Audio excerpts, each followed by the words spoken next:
This is your Mustang Story. In this edition of Your Mustang Story, we're going to talk to Fred Pennington. He's a small business owner, and he's an MCA Judge. His wife drives a classic 73 Mustang. Son is a gold medal Mustang owner. And daughter, she's a pro photographer, drag racer, very much into the sport. And of course, a new Mustang GT owner who races it. So Fred, your whole family is a Mustang family. How did you get started in Mustangs? I was actually brought up in a General Motors family. My father worked for General Motors for a period of time in the 50s. My uncle owned an Oldsmobile dealership in a small town south of Kansas City, and we were all GM and didn't know any different.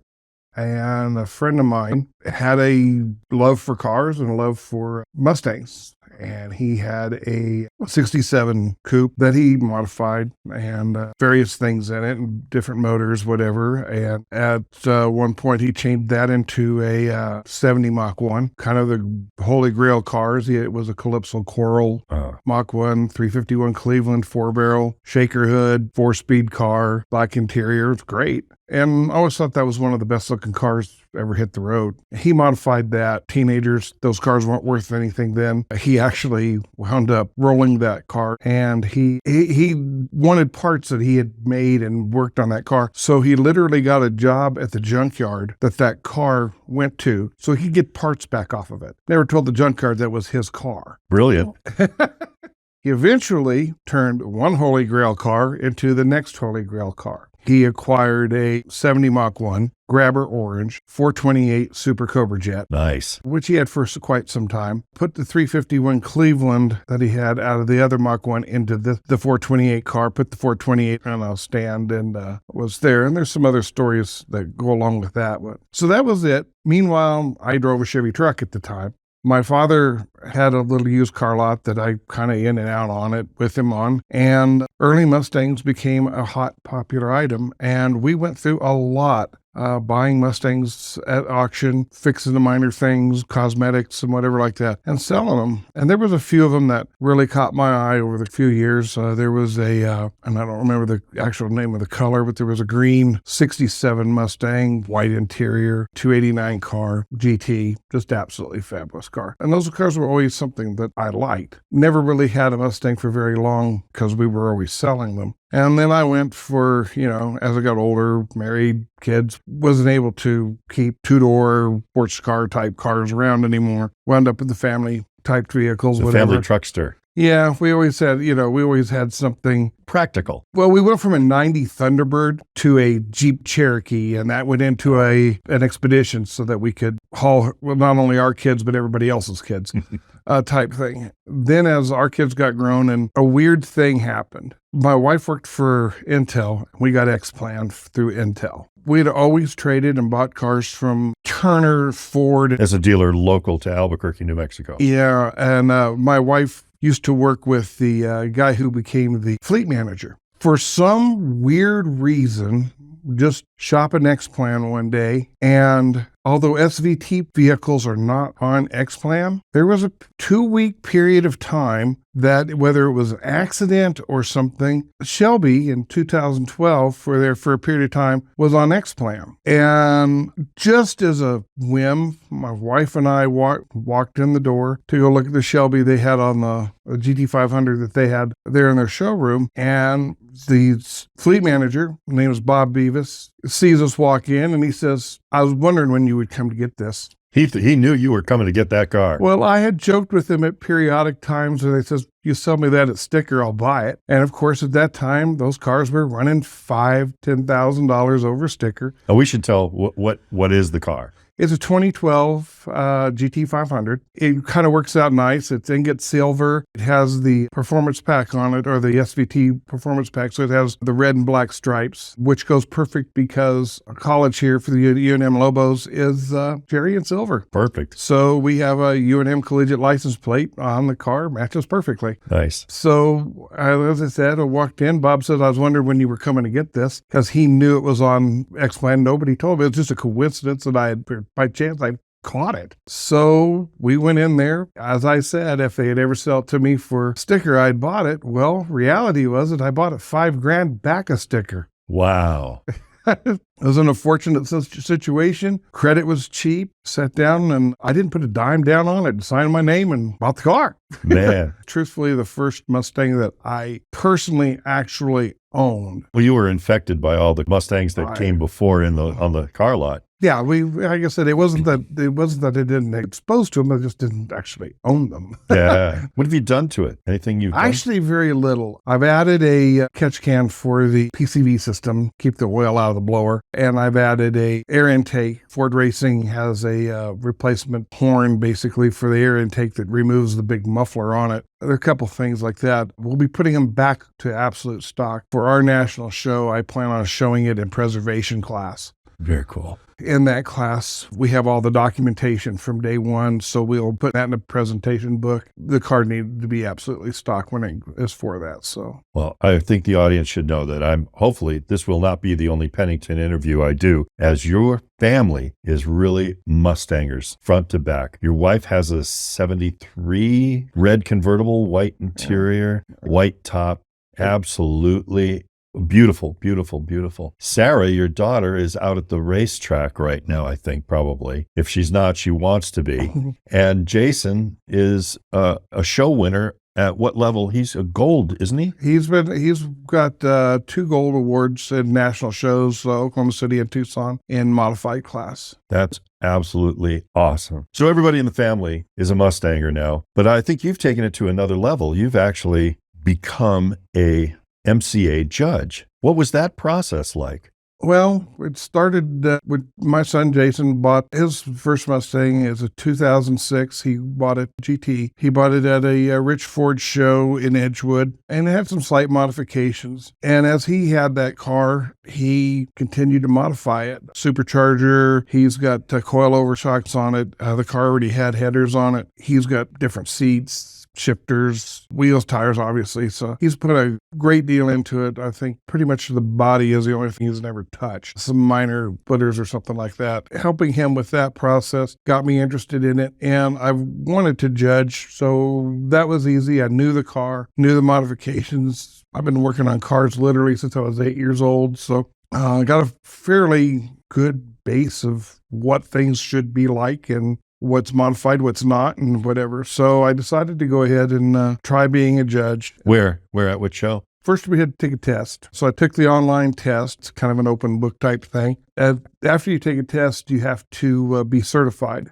So the only national show around that was reasonable for me to go to was one in Houston a couple of years ago. So made arrangements for that. I flew down to Houston, did my judging test, so to speak, there in Houston. What was that like? Oh, it was great. That one was actually at a air museum. Judging in the MCA is done in teams. So they basically put you on a team, look at your judging skills. They give you some coaching, want to see how you do. And if you perform well, then the assistant national head judge for whichever discipline you are going for will make you a certified judge. He'll give you a certificate, certifies you as a judge. And the disciplines are the different categories of the car classes in an MCA show. There's occasional daily drivers, would be one discipline. Then they'll get into the concourse per generation or per category, first gens 65 to 73 or 65 through 70. 71 to 73, whatever, and each one of these will have their own class of judges. Then there's modified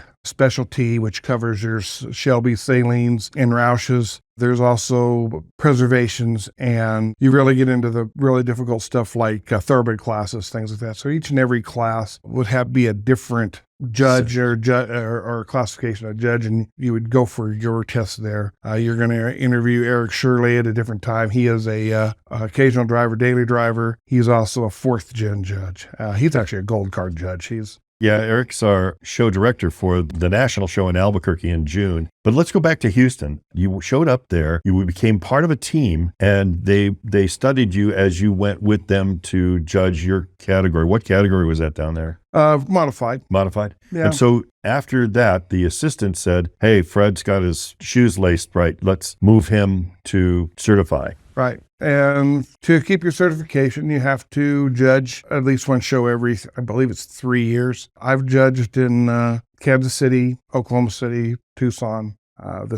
This coming up will wind up being my 5th show. After this, I will get a recognition for judging 5 shows. Cool. MCA is 100% volunteers, whether it be from judges to the national head judge, president, whatever board member you are, they're 100% volunteers except for one paid position, which is the business office person who does all the really hard work. But everybody else is volunteers, and that's kind of what makes us kind of a neat organization. What's been really nice about being a judge like this is I've met and associated with people now that are my friends from all over the country, and it kind of makes the nationals kind of neat because this is when we get together to see each other. Absolutely. And it's going to be a fantastic. We even have Heather Storm coming to this national in Albuquerque in 2023. Pretty good. Your Mustang Story will be right back. There's quite a herd of Mustangs around these days. Nearly 700,000 have been purchased since the introduction 17 months ago. First films of the 1966 model show that refinements have been added to improve the breed. Things like a pop-open gas filler cap, new wheel covers, air scoop design, and a new grille behind the running Mustang emblem. But the award-winning profile hasn't changed on any of the 3 models. The hardtop, the sporty fastback shown here with GT equipment, and the convertible. The interiors have changed, however, and new standard equipment features include a 5-dial instrument cluster, front and rear seat belts, outside mirror, and a flasher warning system. The list of luxury and sports options is even longer this year and includes the stereosonic tape system. The 1966 Mustangs can be seen in Ford dealer showrooms now. Now, more of Your Mustang Story. What advice would you give to somebody who is thinking about becoming a judge? Well, you have to have the right mindset. You're not going in to go pick a guy's car apart. You're not going in to show your knowledge off that you know more than somebody else. You have to have the mindset that says that I'm here to help you make your car better. As long as you have that mindset, you can't be arrogant or anything like that. You need to remember you're in a position where you're literally telling somebody and looking for things that are not quite right on somebody's most beloved possession in the world in some cases. You don't want to anger them. You don't want to do like that. So if you have the right mindset, you're truly there to help the guy make their car better, and it's something you want to do, go online, go to MCA. Of course, you have to be a member of MCA. Go to the judges area online and take your test. I would recommend before someone does that, actually go to a national that's around them. If they take a car or not, volunteer with one of the teams. There's always room to have somebody as a scribe, so to speak. You're going to hold a clipboard full of judging sheets. Judging sheets are actually quite precious in our world, but you'll mark down. The judges team will tell you, depending on where modified judges are considered weird. A regular judge goes in there and says, okay, a car starts with this many points, and we're going to deduct this from you. Modified works backwards. You start with no points and we add to you. We give you points instead of subtracting. So the world thinks we're orphans, but it's because we have to add for the modifications. On the judging part of the car itself, it's exactly the same as occasional or daily driver, but specialty class, but we're adding for the mods and we're judging those mods. But go test, go with it, see if you like it. That's the first thing is volunteer, grab the clipboard, and they'll do that. You'll tag around, ask questions. We judge for cleanliness is the biggest thing. Workmanship and condition. Why was a point taken for something? Was it cleanliness? Did somebody spray off and then missed it, didn't wipe it back off, and they got a point off for something along that line? People tend to freak out about a point. No, every car's going to lose some points. There's no perfect one. Somebody's going to find something. You have a range of points and you still get gold, silver, bronze, but somebody has some of that. If you're on there and you're volunteering and you want to know you need to ask questions. Why was that point taken? What did you see? A common one is on electrical wiring. You'll get to the end of a corrugated harness and the tape is starting to come off that tape and it's got a little tag flapping off or a little tail flapping off the end of it. Most judges are going to hit you for that. Electric tape, cut it off, whatever. Don't let it flap in a breeze. But ask those questions. Why did they do that? And that's how you'll educate yourself, familiarize yourself with the rules, and take the test. And the next time you'll do a little better, and the next time it's an accumulated learning. Yeah. And all you have to do to volunteer is show up at a judge's meeting. They are at 10 o'clock in the morning, the day of the show. If you sign up, don't even sign up, you show up at the end of the judge's meeting. Everybody will spread out to their discipline. They will point out where each national assistant head judge for that discipline will be. And those judges that are in that one will go to there for their assignments. If you go to that same guy and say, "Hi, my name is Bob and I want to help out and I want to learn to be a judge," and they will right there send you right over to it and he will assign you with a team. That's where you start. That's where it begins. And it's educational. It's actually quite fun. You learn more about things because one of the things in modified class, where there is divisions in rules for different years and what have you like that, I've judged cars everywhere from 65 to almost new. And I learn things every time I go. I see something different. In Kansas City, it was really a treat because we got to judge a car that was a Mustang 2. There was a Mustang 2 roundup there, and we don't see a lot of 74 to 78 Mustangs here, and that was a good one there. And now we have the Mach-E coming along. I wonder how that will play out in MCA. As far as I know, MCA has recognized the Mach-E. There is discussions now on finding people who are qualified to judge the Mach-E. There's a 2-year rule for judged cars in MCA. In other words, for your car to be judged or be in a judge category, it has to be at least 2 years old. So Mach-E's are now reaching 2 years old. I know that there is a group now that is trying to recruit people who have knowledge of the Mach-E for judging. I was recently at the Shelby Heritage Center in Las Vegas, Nevada, and looked upon the field of beautiful cars waiting to go to their owners. And in the back corner, well, not really, it was kind of off of it was in the main line. There was a Mach-E Shelby white blue stripes, and my teeth almost fell out. I was in a state of shock. I thought, man, what's going to become of this? But I don't want to go off on a tangent there. What I want to ask you is, do you have another Mustang that would be your ideal? If you scratched off the right 6 numbers, what would be your ideal Mustang to own? Actually, I've actually been looking, if I could find one that I can afford. I would like to have a 70 Mach 1. There's an aqua metallic, and I like the Calypso Coral. I have run across a few, but I'm very specific of the way I want the car. I personally want a black interior. I keep running across something that's close, but never have found that one that says yes. That's how my car was. I wanted a specific color interior, and equipment. I wanted the V8. I wanted the automatic. I wanted the power steering. Those kinds of things. And when it popped up, say, honey, well, it's time to go. I'm fortunate on that end because, like my wife, like I said, she has a. Oh yeah, she's a Mustanger first order. She has a 2014 GT that she drives daily. The 73. Yeah, she decided a few years ago she wanted a convertible, and we started on the hunt for the convertible. And her idea of what she wanted and what I wanted were two different things. One day she pops up and says, "We ran across an ad for a 73 Mustang in Houston, a convertible," and she's always liked the big Mustangs, and that's what she wanted, 71 through 73. So, it's a stunner too, by the way. I've seen this car. It's just absolutely gorgeous. So off the hunt went that way. I mean, I was looking for one of the Fox Body GT350 Mustangs. I was looking for the Fox Body's new Edges. I was looking in that era, and her ideas were something totally different than mine. So she wanted, Fred, your family is quite diverse. You've got Sarah, who lives at the drag strip. She's a fantastic photographer, and she is very much a core person at the local drag strip. You've got Jason, who is an unbelievable graphic artist, designed the logo for the national show, and then his car, and I meant to say this earlier, the cleanest Mustang I have ever come across. So yeah, I guess it's in the fam. Yeah. As like I say, with the wife's Mustang, she found that car. We actually found that car in Las Vegas Oh, at the Link. There used to be the museum there at the Link. We bought that car out of that museum, and the previous owner of that car was Dana Meekum. oh, I'll be darned.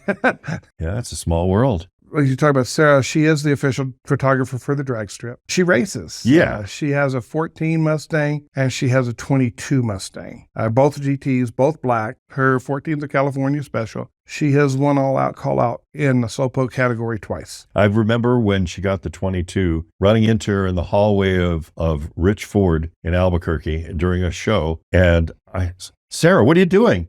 And she says, I'm giving him all my money.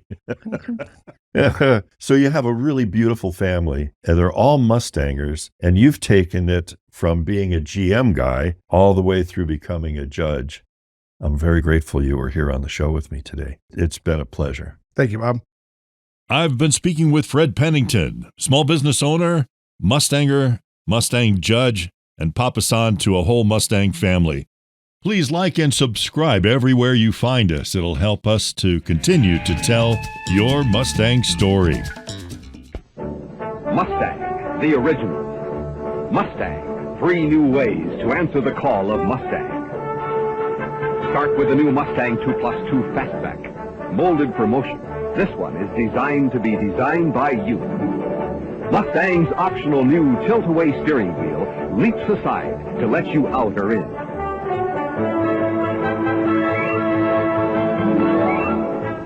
It also adjusts to 9 different driving positions. Now, here's the new Mustang Hardtop. Longer, with a wider grip on the road.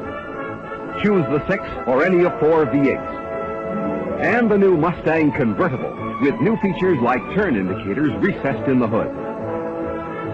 Answer the call of Mustang, the original and still the lowest priced car of its kind. You're ahead in a Ford all the way. Your Mustang Story is a production of Spirited USA LLC, all rights reserved. The views and opinions expressed on Your Mustang Story are solely those of the participants and do not necessarily represent Spirited USA or its sponsors. Send questions and comments to contact@yourmustangstory.com.